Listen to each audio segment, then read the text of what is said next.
آئیے ایک نظر ڈالتے ہیں حاصلات تعلم پر۔ سبق کی تکمیل کے بعد طلبہ اس قابل ہو جائیں گے کہ اردو میں اشعار اور نظمیں وغیرہ سنا سکیں، آہنگ اور لے کے حوالے سے اشعار اور نظمیں سن کر سمجھ سکیں، متن میں شامل نئے الفاظ کو اپنے جملوں میں استعمال کر سکیں، نظم و نثر کو تلفظ، آہنگ، لے اور روانی کے ساتھ پڑھ سکیں، اپنی پسند کے کسی موضوع پر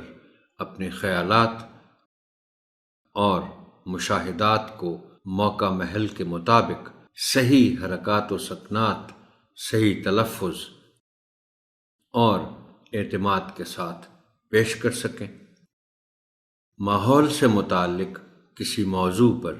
کم از کم 10 مربوط جملے لکھ سکیں، اس میں ضمیر کی نشاندہی کر سکیں۔